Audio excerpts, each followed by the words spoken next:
Retro Ghetto. Hi everybody, welcome back to the Retro Ghetto. So, my biggest ever CEX lottery. Let's get straight into it, shall we? There's 5 parcels here.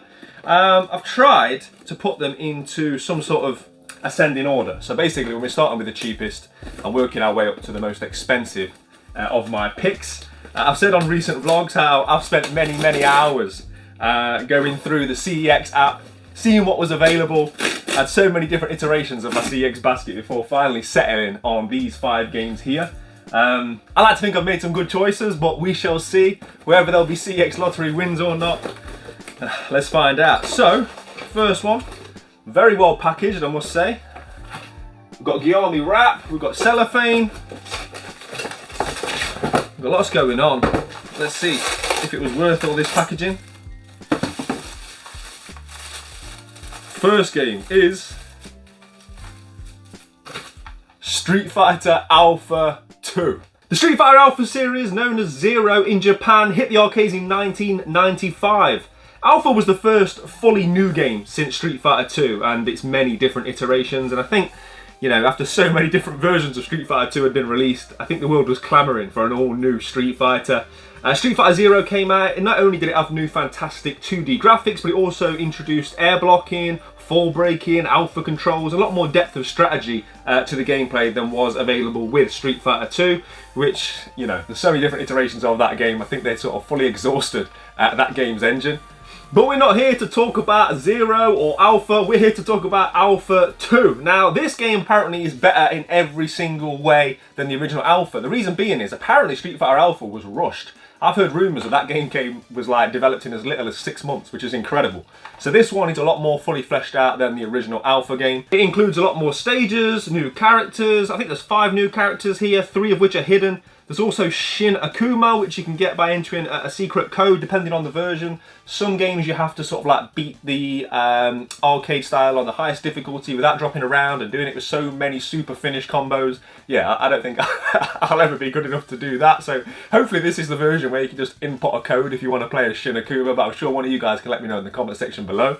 And not only is Alpha 2 better in every way than Alpha, but a lot of people prefer this to Alpha 3. Alpha 3... took a different turn. As with all Street Fighter iterations, what they do is they sort of slightly tweak things and add different things, and I think a lot of purists prefer Alpha 2 to Alpha 3. I personally do. I do actually already own Alpha 2 physically via a retro system, it should be said. I have it on the Super Nintendo now. Whilst that is a marvel to be able to get Street Fighter Alpha 2 on a 16-bit cartridge, it really is a feat of genius that they were able to do that. It's not the best version. It plays adequately well, you can play through it, but there's a lot of slowdown. Every time like the commentator says fight or anything like that, there's like a pause in the gameplay, which takes a little bit of getting used to. So yeah, I'm looking forward to playing through Alpha 2 on original hardware, but without the nuances of the Super Nintendo version, shall we say. I have said many times before, I'm going for the full Street Fighter set. So this is another very welcomed addition. This can go alongside Alpha 3 on my shelf, and let's have a look at it, shall we? Let's see if we've won this particular lottery. It looks to me in good condition. As you can see on the side, £32 this game currently is, so £35 with postage. And first thing to say, which you always look at, right, on a PlayStation game, no cracks in the case. The case looks really nice. And then we've got big, thick, chunky manual. Again, really nice condition. Now this is, I'm not the biggest advocate for manuals. In recent times, I think there's been quite a bit of debate about how much value I put on a manual, because I've seen some CEX games charging as much as 50% more just to have the manual with the game, which to me is overinflation of a manual. But for fighters, especially ones that have such a great manual like this, with all the movesets inside it, I can definitely put a bit more value on the manual, so this is definitely one that I'm happy to have. And if we just finally check the disc, yeah, disc is absolutely fine, nothing but a few light surface scratches. So, I think we can definitely say that the first of the CEX lotteries is a win, and we'll maybe do a wins and losses column. Hopefully we'll have a lot more stacking up on this side, right? So we're definitely going to consider that to be a CEX lottery win. Perfect. Right, let's see if we can keep that momentum going with the next one, shall we? This is smaller, and yeah, we'll see why in a moment. I'm hoping these are in the order that I think they are. A couple of them had the invoices on the outside of the box, so I was able to match them up. A couple of others I've just had to kind of guesstimate based on the size of the box. Even like the shipping number that you get on the front. CEX at the moment just gives you like sort of all your shipping numbers together with your complete order, so you can't really match it to each individual item. Anyway, that's all schematics, it doesn't really matter, but hopefully they're in the right order. So yeah, I think it's a good time, whilst I open this one, to point out why I was able to spend so much money on this particular CEX lottery.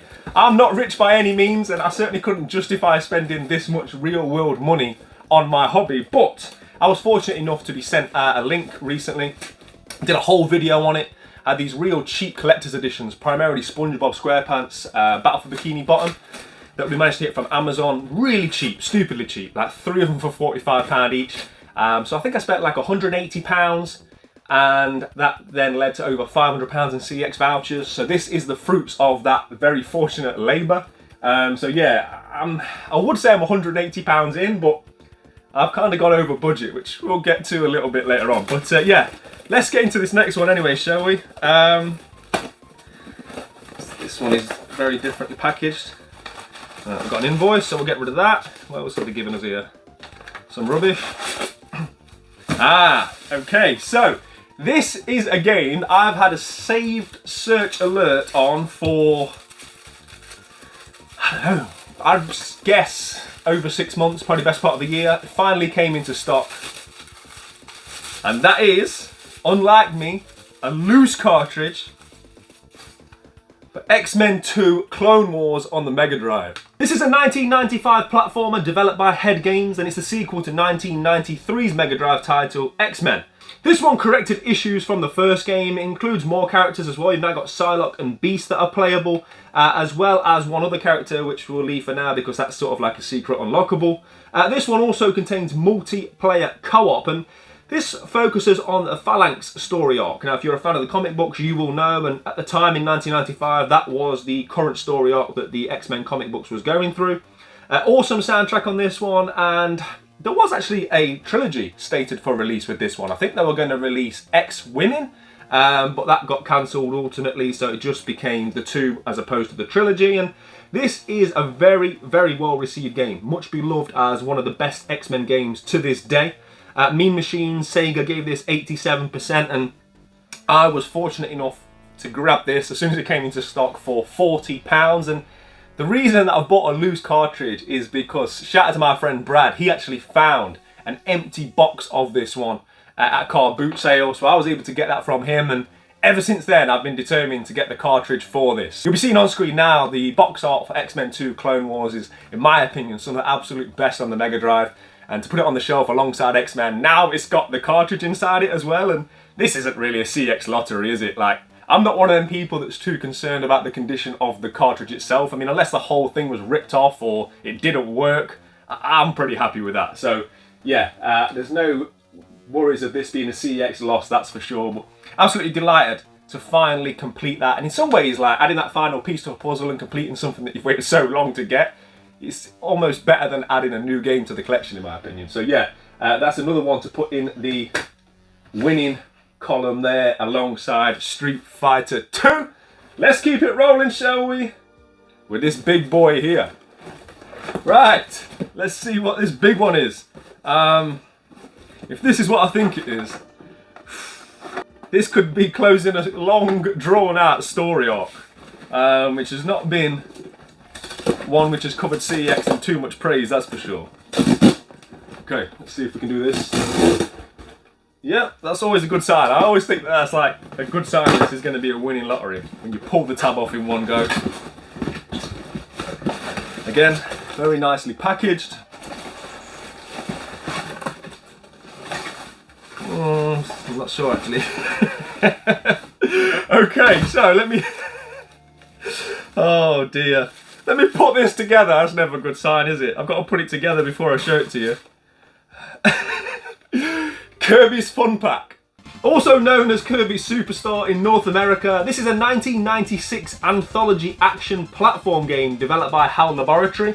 I've got a lot of history with this game. So I did a CEX lottery on this way back now, and they sent me a fake game. Now that is what it is. Sometimes these things happen, fakes are getting better. But worse than that, months or a year or so later, I went into a stall, I think it was Sutton Coldfield, and that same copy was sat on the shelves being sold as a boxed game. So they were defrauding people. They knew it was fake, but they still had it priced at boxed. And I sort of like made a video discussing that, and thankfully we had a bit of a victory for video game collectors and CX enthusiasts everywhere, because the next day that was thankfully taken off the shelves as a boxed game, which should never have happened in the first place, right? But anyway, that's sort of like bygone history now. But this game is one that I've been wanting to add to my collection, obviously, for quite some time. I do own the other two Kirby games. We never actually got Dream World 3 in Power Territories, but this one is widely regarded as being the best of all the Super Nintendo Kirby games. As I say, this is 8 games in one, and each of those 8 games do have similar gameplay, just slightly different takes on it. There's one which promotes speedrunning, there's one which is more of a collectathon, so you have to sort of like explore more and pick everything up. I also think one of them was the originally Game Boy release, then ported to Super Nintendo. So yeah, just different variations of this platforming classic, and it's time now, because I'm going through the game and I'm smiling because of how much I want this game and how critically acclaimed the game is, but I'm sitting here looking at this thinking, I'm not sure. I don't know where we're at in terms of whether this is a win or not. So it arrived very flat. Now I can live with that. You guys will know I am far from a mint collector. So like, it's all good with me. I don't mind ironing it. I don't mind putting it in a box protector. I don't mind making it the best it can be. Especially when using CX vouchers. To me, I view CX vouchers very differently to real world money. I wouldn't necessarily pay that much money for a copy in this condition, but when you break it down to how much these games have actually cost, it's very little in terms of GBP spent. So, let's have a closer look, shall we, at what's going on here. Now, my first impressions were not great because it's all flat. My second impressions were actually, it's not that bad. It's, you know, there's no huge rips or tears. But we get a bit further, we see that the issues are, the biggest one is the missing tab. So the tab in the corner is completely missing. There looks like what was sellotape on the side. I can live with that. It does have the other 2 tabs, so it is only missing the 1 tab. Now we know it's got the manual. That's not part of the lottery because I ordered this game with a manual. As a result, this game was £95. There's only 1 in stock. I'm assuming this has been bought multiple times and sent back by collectors that are a lot more picky or more sensible than myself. I'll let you be the judge of that. Okay, so the manual's not in fantastic condition either. It's got a bit of a rip on the top. It does come with a precautions booklet. The cartridge is unsurprisingly absolutely fine. These things are pretty much bulletproof. And the other issue that I noticed was this biro pen on the back. So this had 7934G54Z written on the back, and then kindly scribbled out with more biro over the top of that. So I can't say this is a CEX win, but I'm also not going to write it off just yet because I don't know. If there was multiple copies of this in CEX, I'd send this back and have a go again. But this game, man, I've got such a long drawn out history of this game that I kind of just want to put a line under it.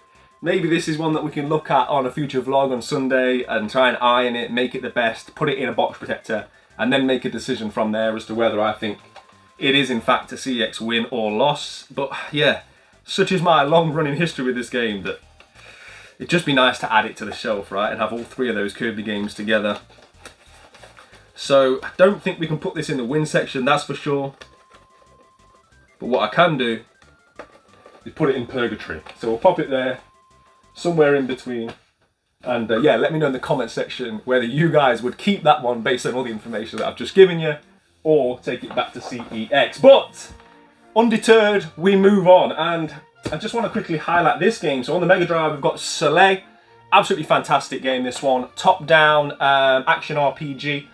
Somewhat unfairly labelled as just a Zelda clone. I think it's actually a lot better than that. This was widely regarded as Sega's answer to Zelda and A Link to the Past on their 16-bit powerhouse system. But this game looks fantastic, and I'm highlighting this because this was bought with some of these vouchers from this trade-in that we got via Amazon. That I've been wanting for a long time. I was able to pick this up in person at the Doncaster branch, and yeah, just wanted to highlight this one as it was part of the same voucher total, or at least it should have been, but like I say, I went slightly over budget anyway, hence the fact that we spent more than the £513 vouchers I think it was that I managed to amass from those trade-ins. But yeah, just wanted to once again give this game a shout out because I'm going to be playing through this one very, very soon. But we're here for CX Lotteries, so we're down to the final two. So the most expensive two, and quite considerably so. So these are the ones that break the £100 barrier. Let's just get straight into it. They've taped over the pull tab, which is always handy. So we're just gonna have to brute this one. Rip it. Go for it. I don't know if you can hear that. There's like a strange rattle. I'm not sure if that's a good sign or not. Right, okay. What we got? What we got? Got an invoice, so we'll get rid of that. Right. Packaging. Packaging. Let's see, shall we? Let's see.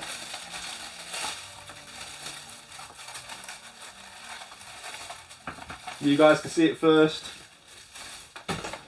Okay. We have got X-Men vs Street Fighter for the PlayStation 1. This game was originally a 1996 arcade release. This Capcom crossover fighter was released by PlayStation a few years later in 1998, and it was the beginning of the Marvel vs Capcom series. Gameplay wise, this is very similar to Street Fighter, but with tag team dual character selection, or at least it should be. Here's the interesting bit. Here's where people clamour in the comments to tell me I'm stupid for buying this one.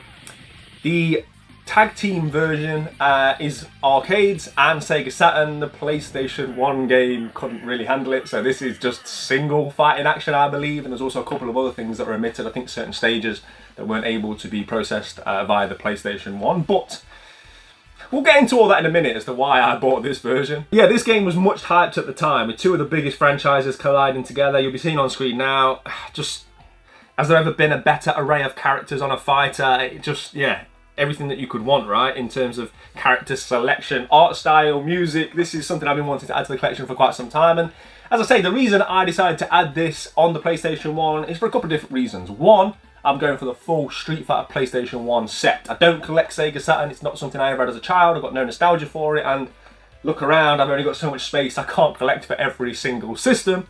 Also, probably somewhat controversially, I actually like my one-on-one fighters to be one-on-one fighters. I'm not a huge fan of the tag team system. It's something I really need to get used to.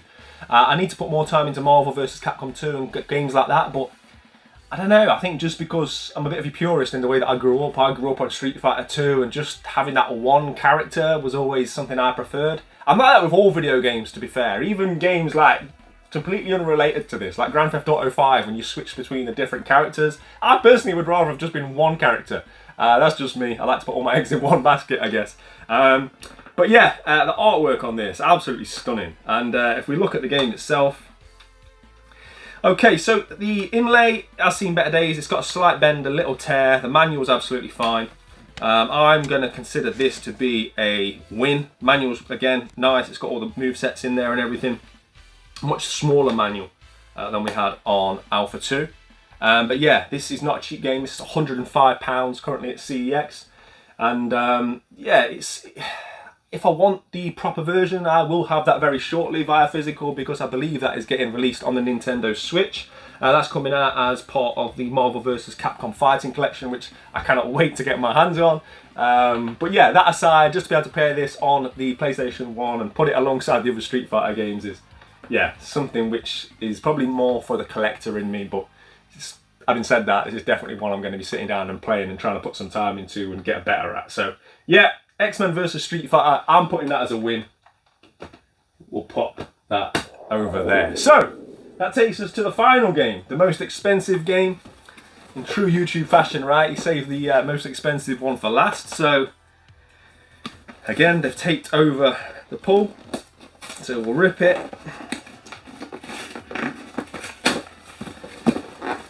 I can only imagine what this looks like on camera. Oh dear. Right. Here we go. Here we go. Once again, get rid of the invoice. The invoice for this one will say £200. It's an expensive game. And it's so expensive that that £200 is without manual. That's right, I spent £200 in this game for it not to have a manual. And that game is, I don't even know if that's the right way around, Super Turrican. Super Turrican 2, I should probably say. I do already have Super Turrican sat on the shelf. So this 16-bit run and gun shooter was developed by Factor 5 in 1995. The original was more sort of large open-ended levels with seemingly endless power-ups, and you could sort of like deviate between up, down, left and right, and there's a little bit more search strategy and searching going on the levels. Whereas Turrican 2 is a bit more linear, it's a bit more left to right in terms of its run and gun action.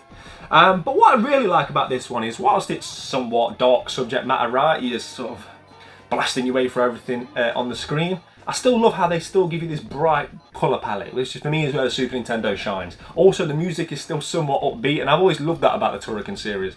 A lot of games that are very dark and create a real nice ambience, games like Super Metroid, for example, they do it in a very eerie way, whereas Turrican just goes, yeah, we're going to blast everything, but we're going to do it with bright colours and nice music, and I absolutely love that. That's everything that I love about the 16-bit, especially Super Nintendo. The second one really made use of that world famous Mode 7 as well. You can see the background here, some of that parallax scrolling that you get. Fantastic visuals in the background of this one, and quite often people, I think, tend to prefer the first Turrican over the second one. I've never really spent too much time with the second one, so that's something I'll be able to do now.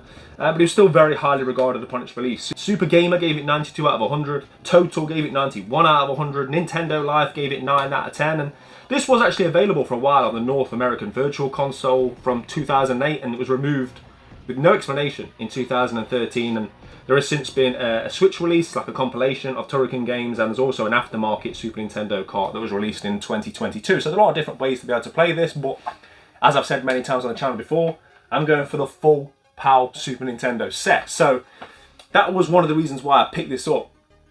I sort of much debated a lot of things in my basket, and when you've actually got a lot of vouchers, it kind of makes you realise there's not actually that much out there. In terms of like high-end games complete with manuals, there's not many at all. I think Soleil was one of the most expensive games on the 16-bit systems complete that was available that I didn't already own.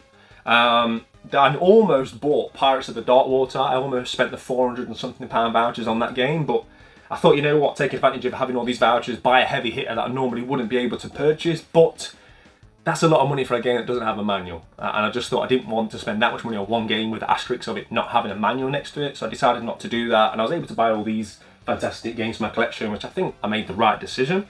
But yeah, in terms of Super Turrican 2, as I say, this is £200 without a manual. You'd never see it with a manual. The cheapest one on eBay is £1,700. There was one complete sold for £445, all best offer, and there's a sold manual on eBay for £150. So I took all that into consideration when deciding that £200 for this game, if it was going to arrive in good condition, was a good deal. But as you can probably tell by my sharp intake of breath, this ain't great. I don't know what to make of this. I mean, look at the state of that. I'll put closer in, like overlay on the screen for you guys. I'm pretty sure it's real. Actually, I'm not sure it's real. I'm not sure this is real at all. Maybe, I've had this before with some Super Nintendo games where I've been a bit dismayed by the colour of the cardboard, or it's not quite felt right to me, but then when I've spoke to some real high-end collectors, they confirm that those individual games are for some reason like that. The Mario All-Stars with Mario World is a bit like that. That's one of them where you first pick it up and you think this is fake, but it's just the way that game was printed. But, I mean, even if it is real, it's got this like weird, like, scratching on the front where the colours come off, which again leads me to think, is it fake? Because I've not ever seen, in all my years of collecting Super Nintendo games and various condition, I've never seen this happen to a game before. This is a CEX loss, I'm afraid, on the most expensive game of them all. But you know what? I'm not going to sit here too dismayed. I'm not going to go mad and start going crazy and criticising CEX, because you can't really lose. That's why it's a lottery. It is what it is. I've got the invoice. I'll take it back. I'll have 200 plus vouchers depending on what I decide to do with Kirby's Fun Pack, potentially up to £300 worth of vouchers, and we'll go again. We'll go through this, we'll do the lottery, we'll have all that fun again, and we'll go and find something else in CX that I want to add to my collection. But yeah, not the highlight I wanted to end this video on. Super Turrican 2 is a unanimous fail, unfortunately. That's too expensive again to have in that condition with an asterisk next to it. I'm not even knowing if it's real, and no manual. So yeah, there's nothing really going for that game apart from the game itself. So Kirby we'll look at in more detail going forward. But we've got more wins than losses. I enjoyed it, and like I say, I'm kind of in that different position. Don't look at this as having spent £600 odd on these games. Look at it as I spent £180 on the outlay of the original games that we purchased from Amazon. On top of that, I've probably spent about another £70. I've since amassed some vouchers as well that got added to this. So yeah, I mean, all in, we're definitely winning, that's for sure. But make sure you let me know in the comment section below what you think of my selections, which of these you would keep, which of these you'd get rid of, and if you had £600 worth of CX vouchers to play with, what would you buy that's currently in stock at CX? I'd love to know, because it might help inform me with my next purchase. But as always, thank you very much for watching. Play your games, keep it retro. I'll see you on the next one. Take care. You're watching the Retro Ghetto. Ghetto. Ghetto. Yeah. Lock into the retro ghetto. Come and have a look around the ghetto. We got Sonic and Staples settle. Lock into the retro ghetto.